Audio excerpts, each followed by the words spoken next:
السلام علیکم ورحمۃ اللہ وبرکاتہ۔ امید ہے آپ لوگ خیریت سے ہوں گے۔ حضرت طفیل بن عمر الدوسی کے بارے میں آج ان کی زندگی کے بارے میں تھوڑا تذکرہ کیا جائے گا۔ حضرت طفیل بن عمر الدوسی رضی اللہ تعالیٰ عنہ زمانہ جاہلیت میں قبیلہ دوس کے اشراف اور سرداروں میں ایک ممتاز سردار تھے اور عرب کے چند گنے چنے بہادروں میں سے ان کا شمار ہوتا تھا۔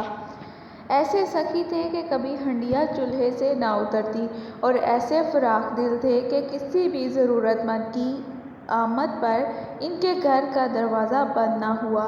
بھوکے کو کھانا کھلاتے، خوف زدہ کو تسلی دیتے اور پناہ چاہنے والے کو اپنے ہاں پناہ دیتے۔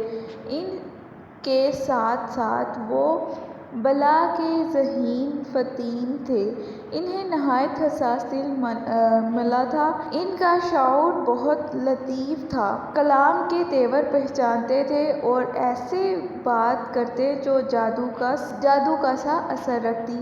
جناب طفیل رضی اللہ تعالیٰ عنہ نے تہامہ میں اپنا گھر بار چھوڑ کر مکہ معظمہ کا رخ کیا۔ یہ وہ وقت تھا جب رسول اللہ صلی اللہ علیہ وسلم اور کفار قریش میں کفر ایمان کی معرکہ آرائی ہو رہی تھی۔ ہر فریق کی خواہش تھی کہ اپنے گرد زیادہ سے زیادہ ہم نوا جمع کر لیں اور لڑائی جیتنے کے لیے زیادہ سے زیادہ اپنے مددگار اور معاون پیدا کریں۔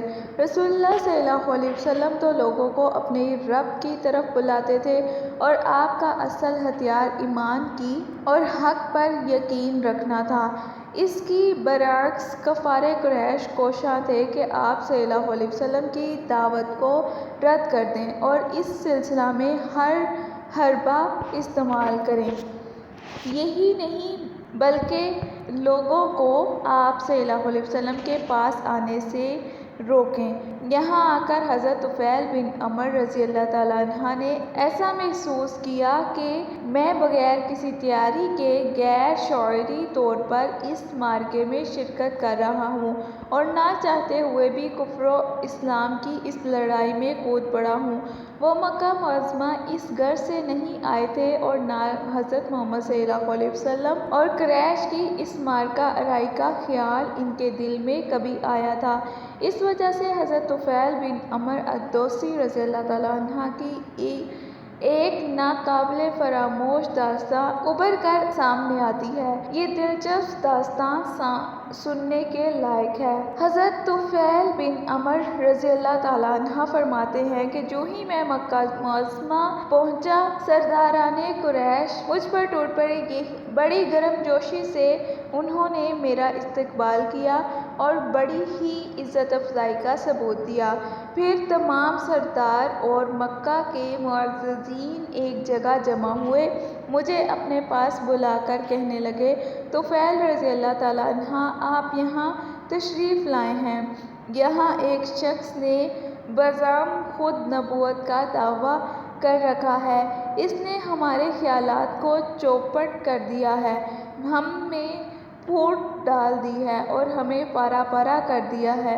اندیشہ ہے کہ یہ مصیبت کہیں آپ کی قوم پر بھی نازل نہ ہو جائے۔ ہماری یہ مخلصانہ تجویز ہے کہ آپ اس شخص کو منہ نہ لگائیں، نہ اس سے کلام کریں اور نہ اس کی کوئی بات سنیں، اس لیے کہ اس کی بات میں جادو کا اثر ہے۔ یہ باپ کو بیٹے سے اور بھائی کو بھائی سے، خاوند کو بیوی سے جدا کر دیتا ہے۔ حضرت طفیل رضی اللہ تعالیٰ عنہ فرماتے ہیں، باخدا وہ مسلسل مجھے حضرت محمد صلی اللہ علیہ وسلم کی طرف منسوب عجیب و غریب داستانیں سناتے رہے اور مجھے ڈراتے رہے، یہاں تک کہ میں نے دل میں ٹھان لی کہ میں آپ کے قریب تک نہیں پھٹکوں گا، نہ آپ سے بات کروں گا اور نہ آپ کی بات سنوں گا۔ صبح کے وقت جب طواف کعبہ اور بیت اللہ میں رکھے گئے بتوں سے برکت حاصل کرنے کے لیے گھر سے نکلا، جن کی ہم بہت تعظیم کرتے تھے، تو ارادہ احتیاط میں نے اپنے کانوں میں روئی ٹھونس لی کہ میرے کانوں میں کوئی بات نہ پڑ جائے۔ حضرت محمد صلی اللہ علیہ وسلم کعبہ کے پاس کھڑے نماز اور عبادت میں مشغول تھے۔ ان کی نماز اور عبادت کا انداز بالکل مختلف تھا۔ مجھے اس منظر نے گھائل کر دیا۔ آپ کا یہ طریقہ عبادت مجھے ایسا بھایا کہ رگ رگ میں مسرت کی ایک لہر دوڑ گئی۔ دل ہی دل میں محسوس کیا کہ غیر ارادی طور پر آہستہ آہستہ آپ کے قریب ہوتا جا رہا ہوں، یہاں تک کہ بالآخر میں سچ مچ آپ کے قریب ہو گیا۔ اللہ تعالیٰ کو بھی شاید یہی منظور تھا اور میں آپ کی چند باتیں سن ہی لوں۔ چنانچہ میں نے رسول اللہ صلی اللہ علیہ وسلم سے عمدہ اور اچھی باتیں سنیں۔ اس پر دل میں خیال آیا، طفیل بڑے افسوس کی بات ہے، تو ایک دانشمند شاعر ہے، خوب بات پہچانتا ہے، یہ شخص جو کچھ بھی کہتا ہے اس کے سن لینے میں حرج ہی کیا ہے؟ اس نے اگر کوئی معقول بات کی تو مان لینا، بڑی بری بات کی تو دامن جھٹک کر الگ ہو جانا۔ حضرت طفیل رضی اللہ تعالیٰ عنہ فرماتے ہیں، میں وہاں مسجد میں ہی ٹھہرا رہا، یہاں تک کہ رسول اللہ صلی اللہ علیہ وسلم عبادت سے فارغ ہو کر اپنے گھر کو چلے گئے۔ میں بھی ان کے پیچھے چل پڑا۔ جب آپ اپنے گھر میں داخل ہو گئے تو میں آپ کے ساتھ وہاں پہنچ گیا۔ میں نے عرض کی، یا رسول اللہ صلی اللہ علیہ وسلم، آپ کی قوم نے مجھ سے آپ کے بارے میں بہت سی باتیں کی ہیں۔ مجھے یہ مسلسل ڈراتے اور خوفزدہ کرتے رہے کہ کہیں میں آپ کی باتیں سن کر متاثر نہ ہو جاؤں۔ چنانچہ میں نے احتیاط کے طور پر اپنے کانوں میں روئی ٹھونس لی تاکہ آپ کی بات سن نہ سکوں، لیکن منشاء الہی یہ تھی کہ میں آپ کی باتیں بہرحال سنوں۔ واللہ میں نے نہ صرف آپ کی باتیں سنی بلکہ آپ کی ہر بات مجھے اچھی لگی۔ آپ مجھے اپنا پیغام سنائیے۔ رسول اللہ صلی اللہ علیہ وسلم نے اپنی دعوت پیش کی کرتے ہوئے سورۃ اخلاص اور فلق کی تلاوت کی۔ باخدا اس سے پہلے نہ تو میں نے اس سے بہتر کوئی کلام سنا اور نہ آپ کے پیغام سے بڑھ کر عدل و انصاف پر مبنی کوئی اور پیغام میرے کانوں پر پڑا۔ اس موقع پر میں نے بیعت کی غرض سے رسول اللہ صلی اللہ علیہ وسلم کے آگے ہاتھ پھیلا دیے اور کلمہ طیبہ پڑھ کر اس بات کی شہادت دی کہ اللہ تعالیٰ کے سوا کوئی معبود نہیں، اور یہ کہ حضرت محمد صلی اللہ علیہ وسلم اللہ کے رسول ہیں۔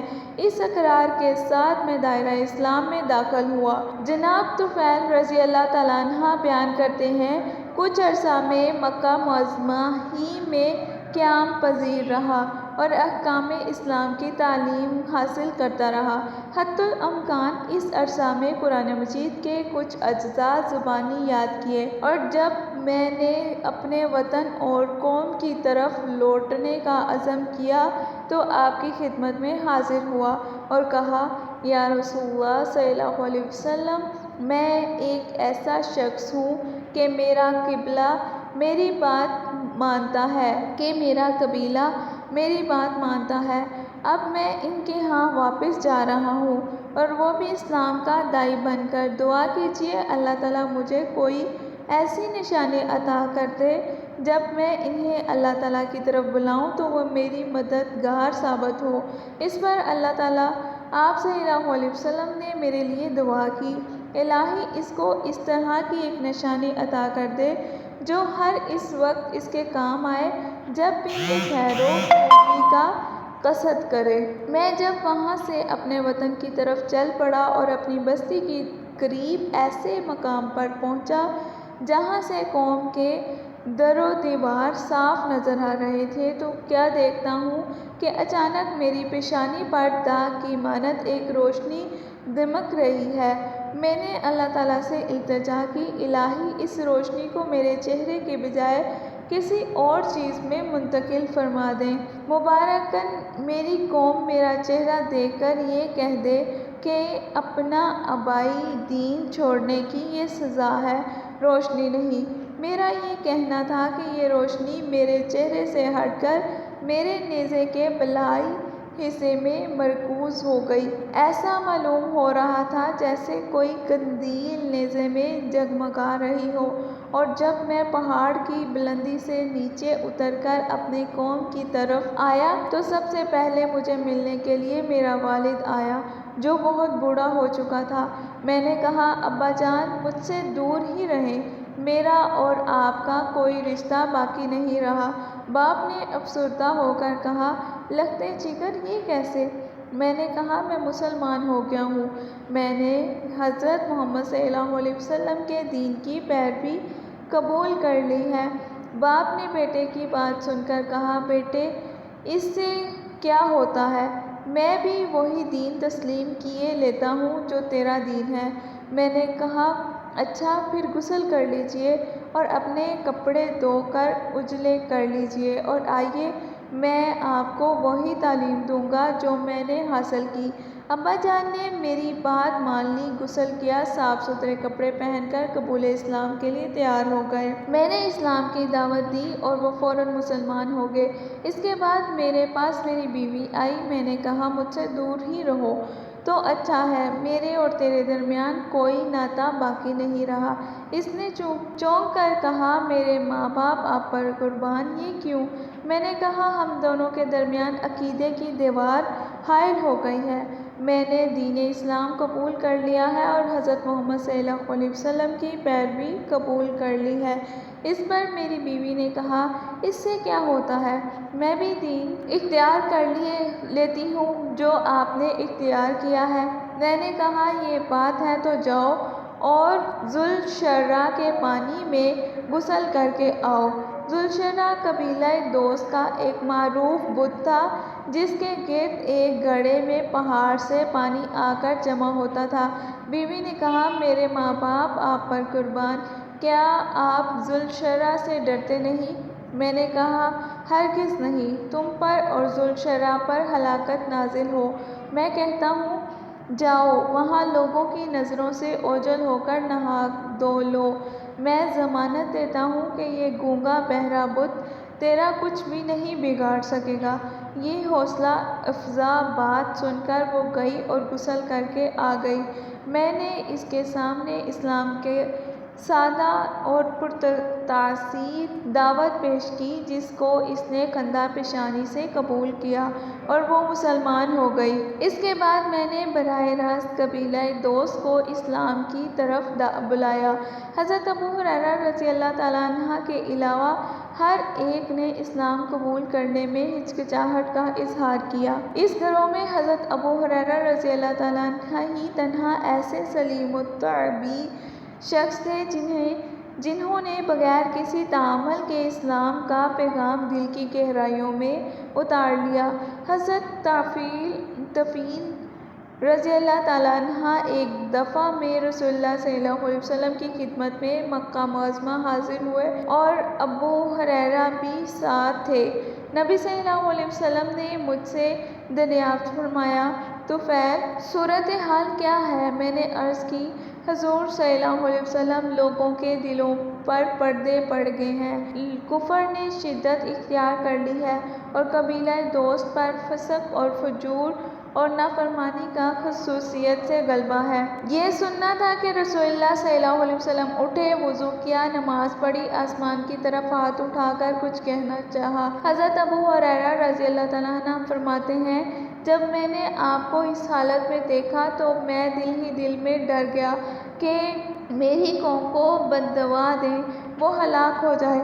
میں نے افسردگی کے عالم میں کہا، ہائے میری قوم! لیکن رحمت دو عالم رسول صلی اللہ علیہ وسلم نے جو فرمایا وہ یہ تھا، الہی قبیلہ دوس کو ہدایت دے، الہی قبیلہ دوس کو ہدایت دے، الہی قبیلہ دوس کو ہدایت دے۔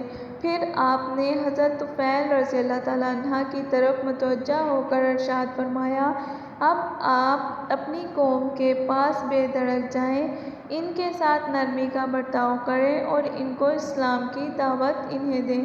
حضرت طفیل رضی اللہ تعالیٰ عنہ فرماتے ہیں، میں مسلسل سرزمین دوست میں لوگوں کو اسلام کی دعوت دیتا رہا، یہاں تک کہ رسول اللہ صلی اللہ علیہ وسلم ہجرت کر کے مدینہ منورہ تشریف لے گئے۔ یہاں پہنچ کر بدر، احد اور خندق ایسی ہولناک جنگوں کا آپ کو سامنا کرنا پڑا۔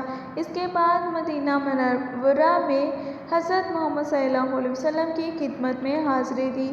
اس دفعہ میرے ہمراہ قبیلہ دوست کے تقریباً 80 گھرانے تھے جو نعمت اسلام سے مشرف ہو چکے تھے اور اس کی اسلامی حالت بہت بہتر تھی۔ رسول اللہ صلی اللہ علیہ وسلم انہیں دیکھ کر نہ صرف بہت خوش ہوئے بلکہ دوسرے مسلمانوں کے ساتھ خیبر کے مال غنیمت سے ہمیں بھی مقرر حصہ دیا۔ ہم نے التجا کی، یا رسول اللہ صلی اللہ علیہ وسلم، ہر جنگ میں ہمیں ساتھ رکھیے گا، یعنی لشکر کے دائیں پہلو پر، اور لفظ مبرور ہمارا شعار مقرر فرما دیجیے۔ حضرت طفیل رضی اللہ تعالیٰ عنہ فرماتے ہیں، اس کے بعد میں رسول اللہ صلی اللہ علیہ وسلم کی صحبت میں رہا، یہاں تک کہ اللہ تعالیٰ کے فضل و کرم سے مکہ فتح ہو گیا۔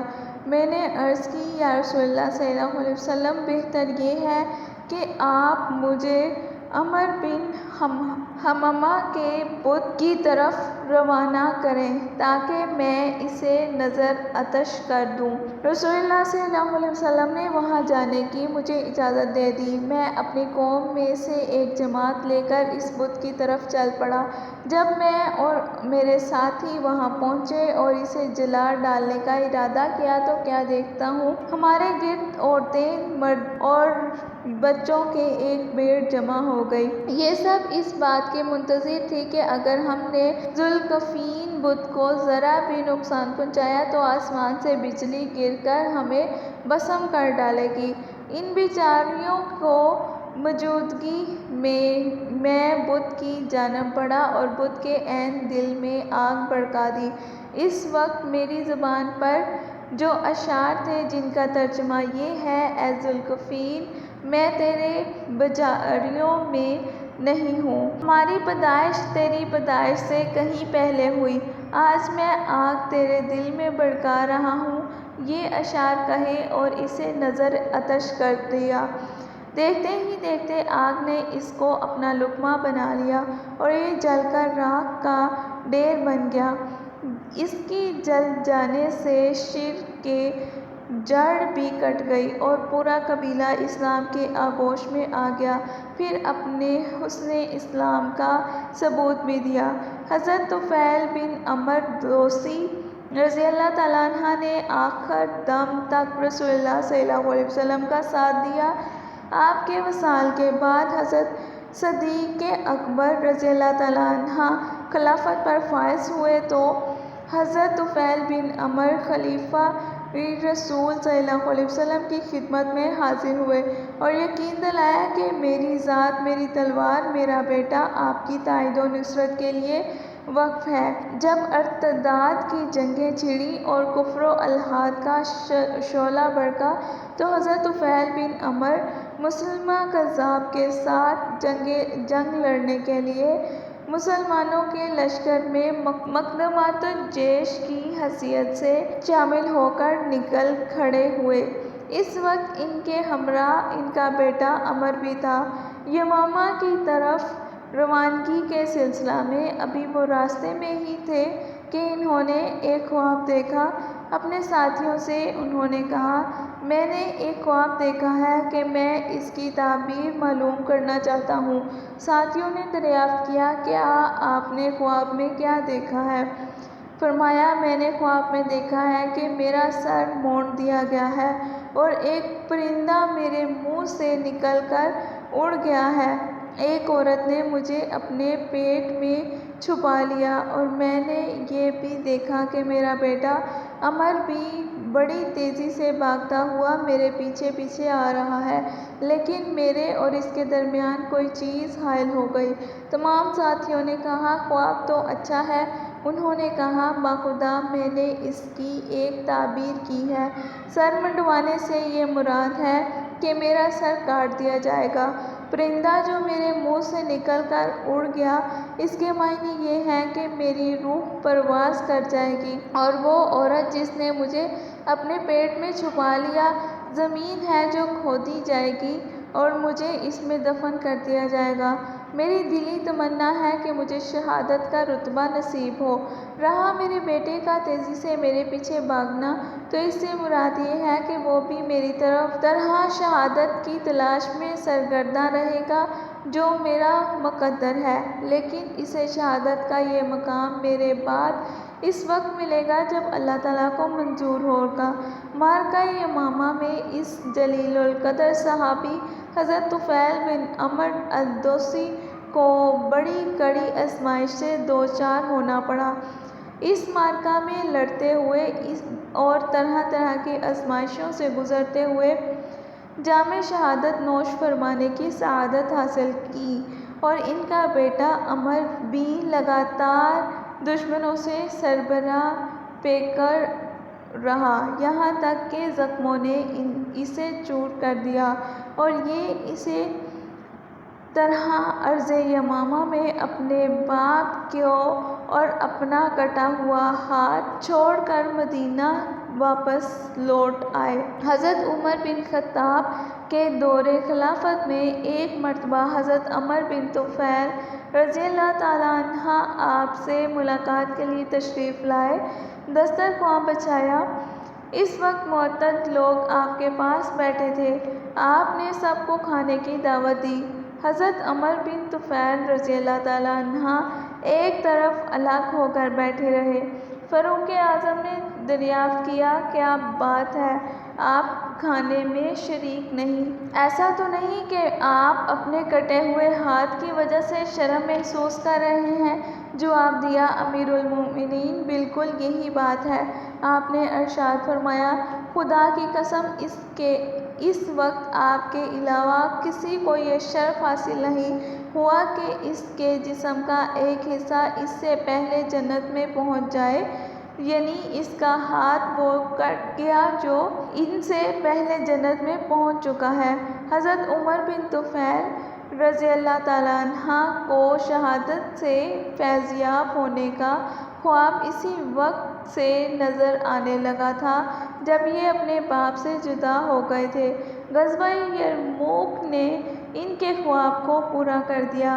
دیگر مجاہدین کے ساتھ یہ جہاد میں کود پڑے اور دشمنوں سے لڑتے رہے، اس جام شہادت کو نوش فرما جس کی ان کے والد نے تمنا کی تھی۔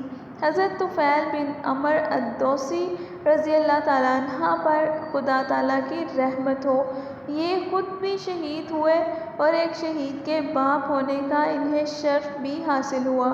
یہ تھی حضرت طفیل بن عمرو کی ایمان افروز کہانی اور داستاں، جو کہ ہمارے لیے بہت ہی سبق آموز ثابت ہو سکتی ہے، کیونکہ اگر ہم ایسی داستان کو اپنے لیے نمونہ بنا لیں تو پھر آئندہ ہم دین پر چلنے کے لیے ہمیں کسی بھی تنگی اور کسی بھی اذیت کا سامنا کرنے میں کوئی دشواری نہیں ہوگی۔ ہم ہر مصیبت کو خوشی سے قبول کریں گے اور ہر مصیبت کو دل سے اللہ تعالیٰ کے لیے رضا حاصل کرنے کے لیے اس پہ کود جائیں گے۔ اللہ تعالیٰ ہمیں ایمان افروز زندگی گزارنے کی توفیق عطا کرے۔ السلام علیکم ورحمۃ اللہ وبرکاتہ۔